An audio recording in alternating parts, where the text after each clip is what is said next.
ways women disrespect their men without knowing. Many a times in a relationship, even in marriage, you do one or two of this without knowing the meaning of disrespect to your man. If you're being asked, you say, no, I've never raised my voice to my man or my husband. I've always been respectful. Now, these are most of the things you do that are disrespectful to your man, even if he's your husband. This is Spell Solution. The goal is for you to stay in a healthy relationship and a healthy marriage. Number one thing you do that seems to be disrespectful to your man is if you undermine him.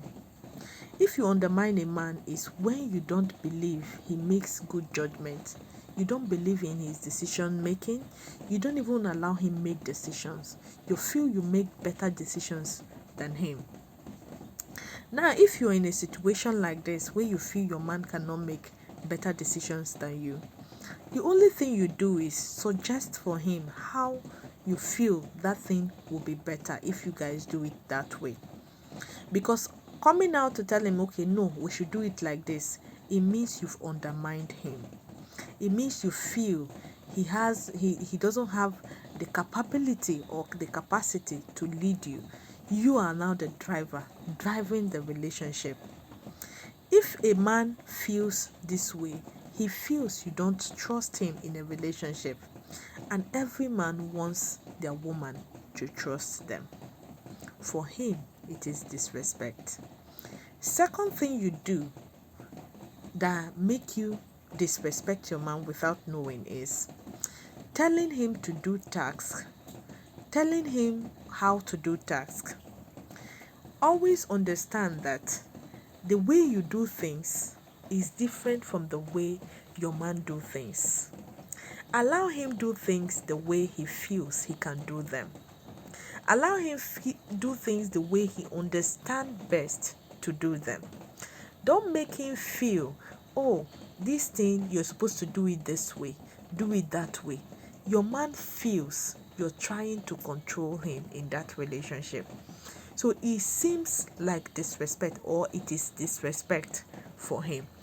You're doing these things unknowingly, but to your man, it is disrespectful. When you really make your men do things the way you want them to do it, you make them to really look down on them. You make them to begin to question their value, their worth in that relationship. So if a man wants to do something, they are now scared not to make mistake, because you always want them to do it that way, and they can't do it. They have their own way of doing that thing. So if he feels scared, he will end up making mistake. Allow your men to make mistake. And if they make mistake in a situation like that, you criticize them. Allow them make mistake. They are human beings. Just as you make mistake, let them do things the way they know best how to do it. Number 3, not acknowledging your man when he arrives home. Sometimes women use their hormones to stand on the way to show affection to their men.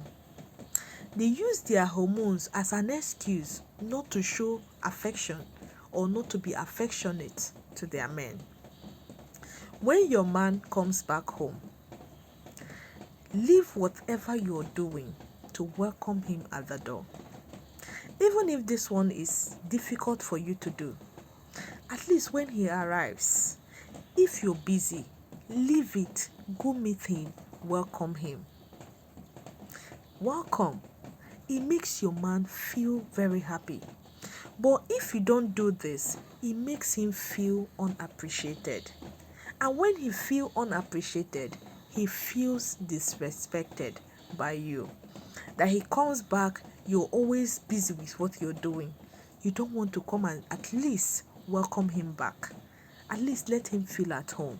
Let him feel you're happy him coming back to you. So if you're the type that is doing this, please can you stop? When your man come back, leave whatever you're doing. At least welcome him back. Number 4, oversharing.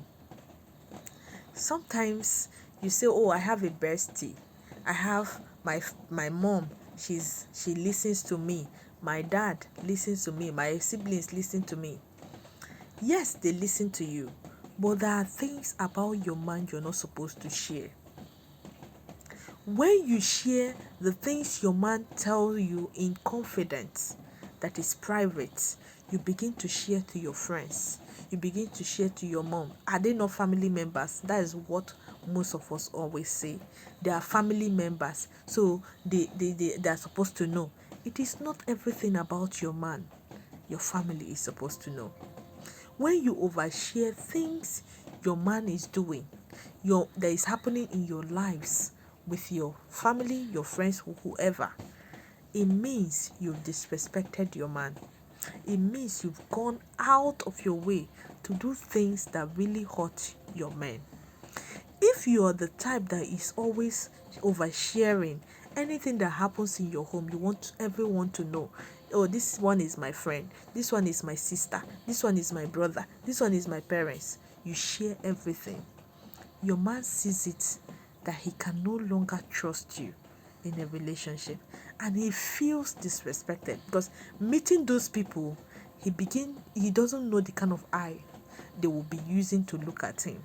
So stop sharing everything about your man, about your relationship, about your marriage to people. Then 5, making decisions without your man's input.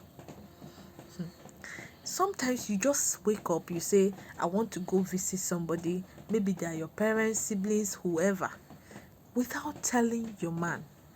You just stand up, take your things, you just walk, you just go. Or he will understand. He sees it as a very big insult to him. Discuss before he left the house or before he leave the house. Or even on phone, if you guys are still couples, you owe yourself some amount of responsibility. You owe yourself some things about yourself that the person should know. If you know that thing, if you do it without his input, will make him worried, will make him question himself, will make him look down on himself, there is no point doing it. Before you do anything as a married woman, no matter what it is, your husband should know. He's supposed to give you go ahead, or he asks you not to do it. Even if he asks you not to do it and you really want to do that thing, there's still a way to do it. There's still a way to make him win. When you will still have your way. But he felt he wins. That way, it doesn't seem like disrespect to him. It seems like you listened to him. 6th and the last one, mothering. Most times you mother your men. You mother them around. You want to treat your men like children. Then your children, you treat them like your men. Your husbands are at home. You want to tell them what to do. You want them to pick up things from the floor. You want them to do this. You want them to do that. Stop mothering your men. If you mother your men, they begin to see you more or less like a mother and not a wife. So what they are supposed to do for you as a wife, they no longer do them. Because for them, you are now a wife and not a mother. Do not mother your men. Correct in likeness. Do not mandate them to do things they are supposed to do. Honey, please, I would like you to do this, but if it is okay by you. Every man wants to see you happy. In as they love you, they really want to see that smile on your face. They really want to see you happy. If you can do it, it means you gave him time to think if he can do, and you know he will do that thing. But honey, I say you should do this now. Why didn't you do it? That's disrespect for your man. So if you watch this video, do well to share it. Many women need to see this video. Many women need to change. Many women are doing this thing unknowing to them that it is disrespect to their men. This is Spell Solution. The goal is for you to stay in a healthy relationship and a healthy marriage. do well to share all this video. At least if you're seeing my video for the very first time, do well to follow my page. Thank you.